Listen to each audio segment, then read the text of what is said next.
You're the cause of all my problems in my life. I cannot believe I work with you. Welcome to The Erich Show, featuring your hosts, Javvad, Malik, and Erich, Kron. Timely topics, poorly presented.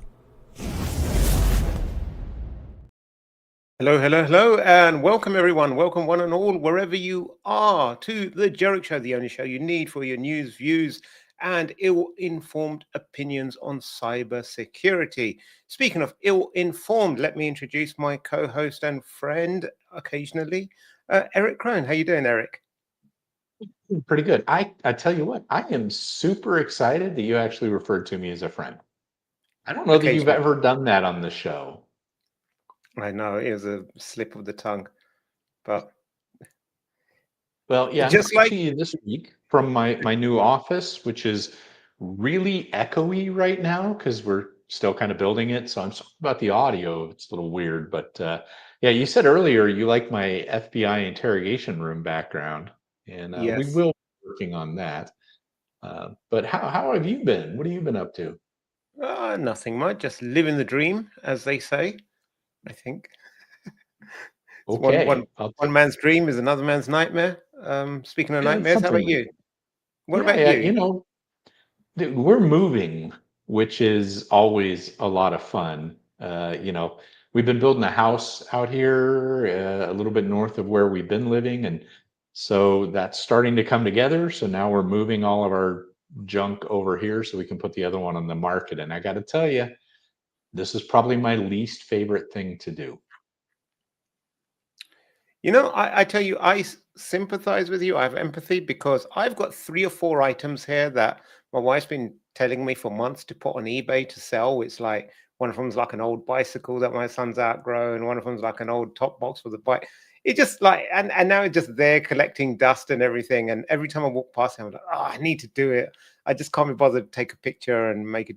And even at eBay and stuff make it so easy. You take a picture, it works out what it is, how much postage would be, even offers an AI description or what other similar people have said. But I'm just lazy sometimes. Yeah, that's okay. Outside of work, if my bosses are listening, then it's not in work. That's it. Actually, we do so much work stuff that the other stuff, we're just like, we're done when it comes to that time, right? It is absolutely just completely wiped out. Yeah. Speaking of wiped out, JLR was breached. Yeah. And for those that don't know, JLR is Jaguar and Land Rover. Yeah. So it's not like a commonplace term, I suppose, here in the US as much as it is maybe over there on that side of the pond, but yeah. Yeah. I mean, it's not a common guy. Since this story came out, that's where I got familiar with the JLR term. But I wasn't. I've never called it JLR myself. Anyway, Chair of the House of Commons, Liam Byrne, said, "We fear if the government doesn't step up soon, people will be laid off in their thousands." What's the government going to do? Write a strongly worded letter to the ransomware operator saying release the files or whatever? I don't know. It's not like JLR are happy that production lines have been disrupted or stopped since you know, September 1st. The 1st of September, man. This has been going on since the 1st of September. And I've heard all kinds of crazy numbers thrown around losses. I think this one's saying about 50 million pounds a week. Yeah, so that's pretty good. I heard a couple places actually, I don't know where they got this number from. They were talking about 98 million dollars a day. And I was like, wow, that seems like a lot. Like that does seem like, I mean, 50 million a week sounds a lot more reasonable. But I don't know. Yeah, that's why they're in no hurry to get it back up. Man. Yeah. I mean, you can be creative as you like with the accounting and like lost revenue or future potential opportunities or payments made into, you know, whatever. Yeah, the other number probably came off the cyber insurance claim that they're trying to do. That's right. This is pretty brutal, and it's an example of how vulnerable manufacturing is, just the whole industry, when something happens like this, and this is why there's such a big target of things like ransomware, because, well, if they can shut it down, like it hurts. And this is one of those things that continues to roll on for a while. Like it's not like in some industries where, okay, we're done for a couple days. What happens here is it stacks up. Now, I worked in manufacturing for a number of years, and when something goes down with the line, it stacks up because you have materials that are supposed to be leaving that are no longer leaving, and you still have the orders you've already made that are probably coming in that need to be warehoused for raw goods and materials and things like that. So those are all stacking up because you can't really tell everyone else stop sending it, especially if it's already in the pipeline being moved. Like with a group the size of what they're talking about, you're talking about stuff coming in from the ocean, right? Off ships. You got containers, you got all this kind of stuff. And that all stacks up too, while everyone's just sitting around doing a whole lot of nothing. So it breaks everything when it comes to operations in your manufacturing organization. So yeah, the money is a big deal and the people not working is a big deal, but this compounds in so many ways that a lot of people don't necessarily think about. Absolutely. I cannot disagree with anything you said, my friend. So, moving on to the next story. The UK arrests 2 teen scattered spider hackers linked to the 2024 Transport for London cyber attack. So, Transport for London, they manage all of London's tubes, buses, trains, maybe taxis fall under the black cabs. I don't know. But anyway, the main stuff. Transport in London. Well, but they've arrested 2 members of Scattered Spider, teenagers. Surprise, surprise. Yeah. Yeah. You know, what's interesting is this actually ties back to the last story. It's suspected that's a group that's been working with Scattered Yep. Spider that pulled off the Jaguar deal. Okay. And what they're kind of saying is too, like Scattered Spider, they went quiet, and I think they had talked about retiring. Like they were like, "Oh, we're done. We're not going to do this anymore." Because there's been a couple of rounds of arrests in there. They've been getting pretty high profile sort of stuff. And then boom, they come out and Jaguar Land Rover's getting hit. But this is interesting because I mean, it kind of shows you, first of all, how long it takes to set this stuff up. So if it happened last year, they've been collecting evidence. And what I find is interesting is one of those folks is 18 now, it Yeah. seems. He would have been a Yeah. minor when it happened. So I don't know how that works as far as charging them now versus a year ago. Who knows, right? Yeah. But yeah, this group's been arrested a couple times, but in the name is Scattered Spider because they're a very loose group anyways, Yeah. and that doesn't Yeah. really mean the group is getting taken out. That's it. So, what I found interesting was, they attacks involved the use of social engineering techniques.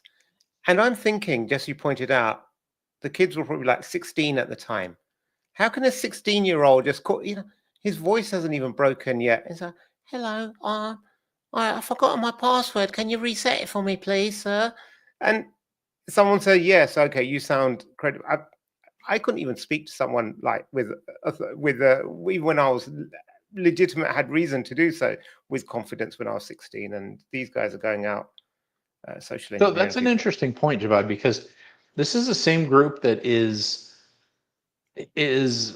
supposedly involved in the Qantas hack. Yep. And there was talk in that they had used AI voice stuff in order to do that attack. Mm-hmm. Now, that could be used for a couple of different things. It could be used to, yes, make you sound a little older. It can also be used to add or remove, depending on where you're at and what you're talking about, accents. So they could have used that to remove an accent or add an Aussie accent in that case. Who knows?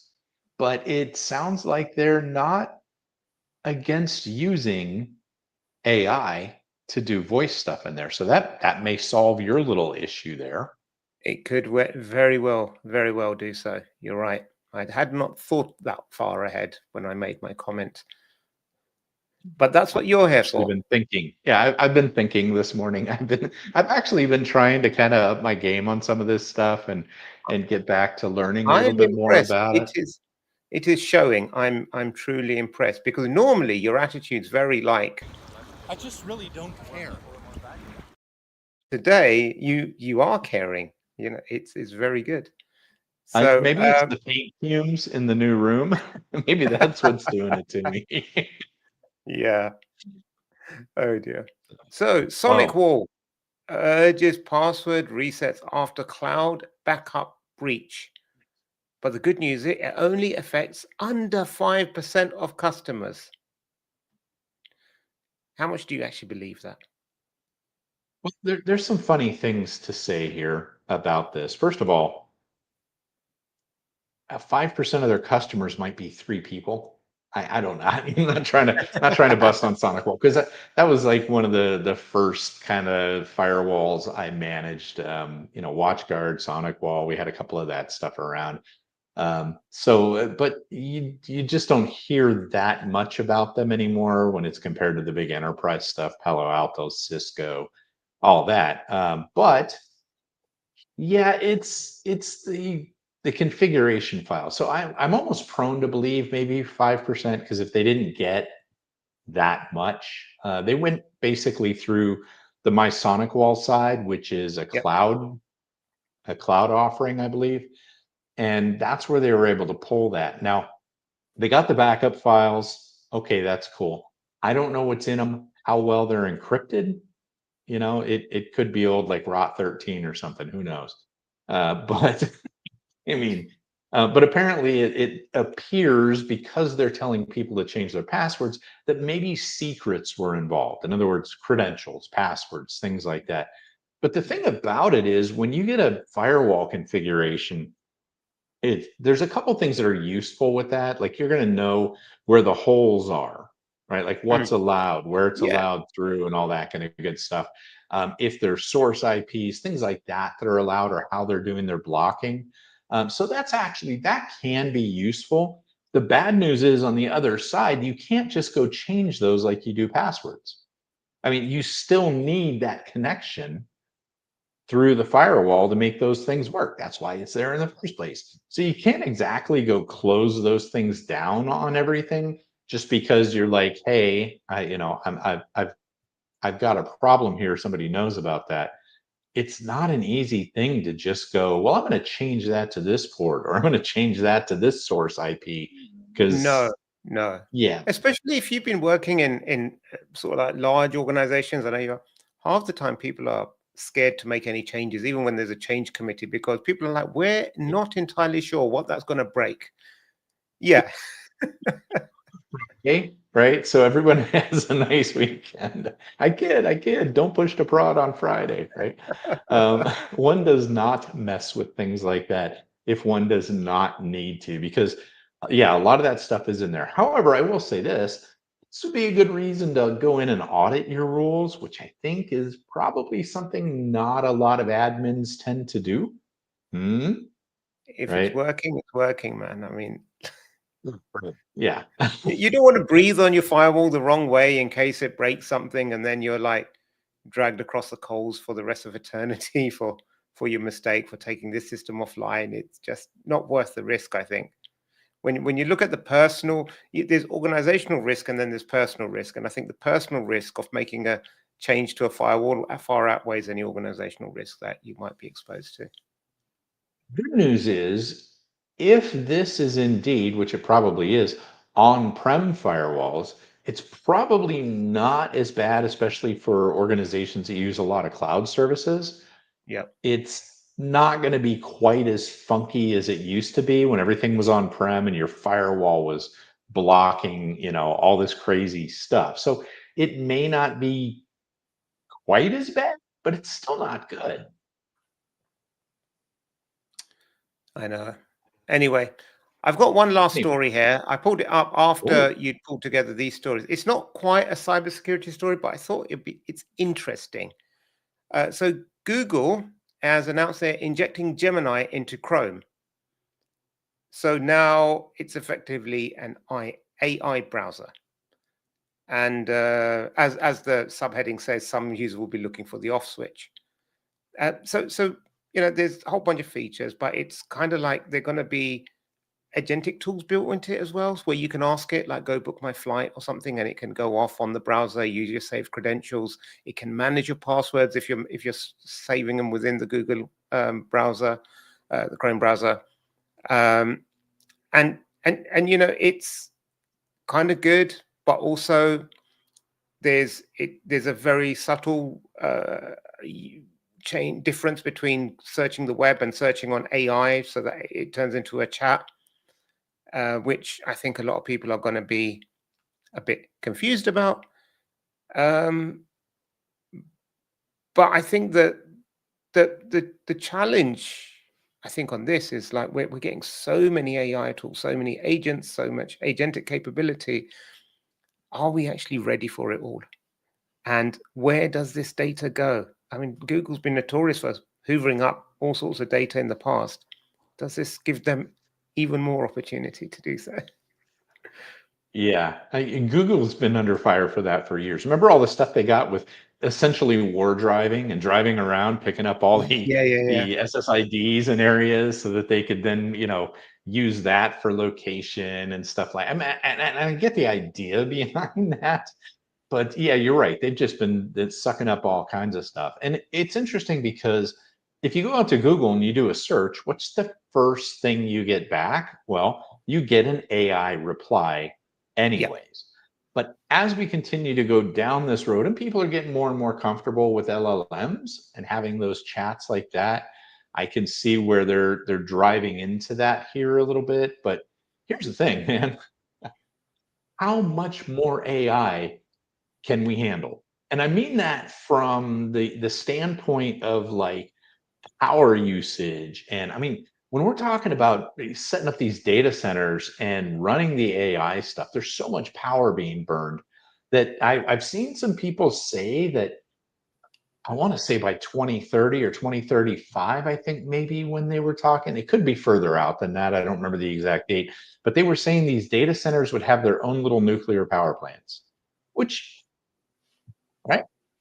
If you think about the amount of power that's burned, I would assume, compared to a standard search, like they're telling you don't say please and thank you to AI because it costs them all this extra money, right? And now we just keep AIing everything. At some point in time, it's like this neighborhood is going to have to shut down power during the day, like we have the rolling brownouts in California, right? This neighborhood won't be able to function during the day because what? Somebody says thank you. I don't even know. Like, well, yeah, that's it. And I think what happened is that what's happening, everyone just throwing on AI and saying, here's AI. And the reality is people don't really care about AI. What they care about is what AI can do for them, or how they can speed up their outcomes that they're looking for. And a lot of that can be done without AI. It just means better UX or something. But AI is kind of like a lazy way to go about doing this thing. But ultimately, we're all going to end up in a position with one or a few AI buddies or assistants or interns around us that'll be obedient and willing and going out and doing whatever we want. And when it's a collaborative, well-defined approach, I think it can work well. If not, you can see, how it could easily go rogue or give you selected information or, be operated through someone else's agenda. Yeah, because AI never hallucinates. The information it gives you is always good, and yeah. Now don't get me wrong. I'm not a Luddite here. I mean, I have a Dell rack server running in my garage with a Tesla AI card in it, and I do like agentic stuff, N8N, and things like that. So I'm not I'm not like totally Luddite with that, but I think that it's becoming far too easy. And we are AIing things just for the sake of doing it. And I think some of that's for learning too. Like that's why I run a lot of the agentic stuff. It's not that I can't do some stuff other ways, but I want to learn about it. I want to understand it. So I burn a lot of electrons and heat my garage with the video cards. I mean, this is the world we're in today. You're right. It's not going anywhere. I think we're going to have our little assistants. I think they're going to get smarter. I think they're going to be better used in the future. And we're kind of in that transition point right now. But man, Yeah, I could do with a feel better assistant. What's that? I said I could do with a better assistant right now because the current one is just like burning too many neurons, farts more than cows, bad for the environment. And yeah, I'm is that just looking. because you keep trying to convince people that I'm your PA? Is that why you're saying these things? Folks, that's been a running joke for a couple of years now, to the point I did some interviews with the cast of this Know Before group called it's the Inside Man Show. And I did like a behind the scenes in season 4 of that. And I actually found these cards the other day, Javvad, while we were moving. And he actually, I don't know how he did it, but he got these folks to like autograph things for me, but they were to him. So they hand me this autograph card back, and it's like, tell Javvad thanks for letting me borrow his PA for the day. And I'm like, what? What's all this about? Well, it's because I'm a generous person, and we'll leave it at that. So until next time, it's because you're Brit and